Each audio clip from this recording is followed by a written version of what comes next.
अमन गौतम एक दलित 24 वर्षीय युवक जिसकी मौत हुई है, परिवार का आरोप पुलिस कस्टडी में मौत हुई है।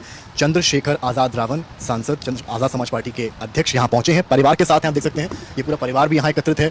जो बहन है अमन गौतम की वो मौजूद हैं और जो अमन गौतम की 3 साल की बेटी है उसको अपने कंधे पर लिए हैं।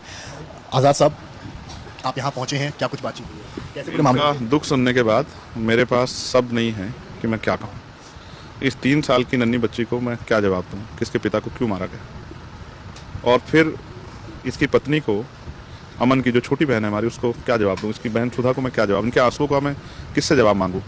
मुझे तकलीफ इस बात की है कि गांव में नहीं हो रहा है, ये प्रदेश की राजधानी से 500 किलोमीटर दूर किसी गांव में नहीं, प्रदेश की राजधानी में मुख्यमंत्री जी के नाक के नीचे हो रहा है।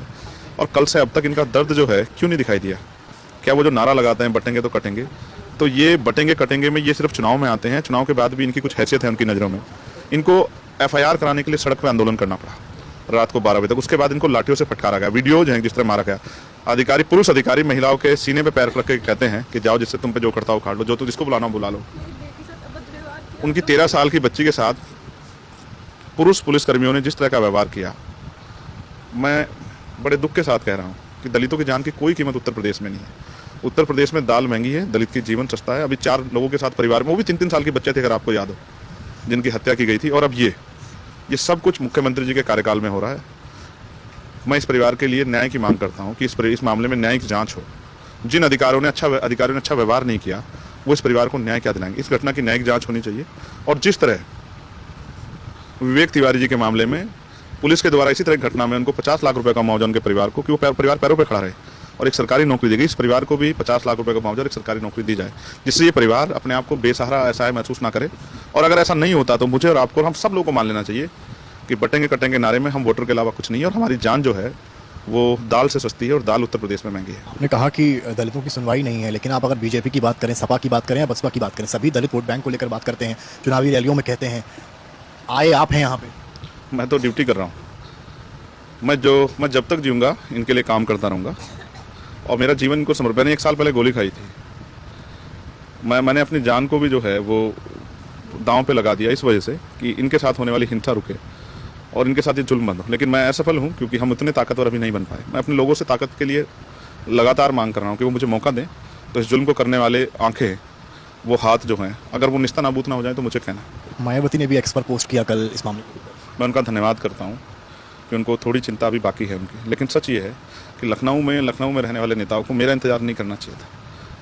उनको मुझसे पहले इस परिवार के साथ खड़े होकर साबित करना था कि वो सिर्फ वोट के लिए इस परिवार को के पक्ष में नारे लगाते हैं।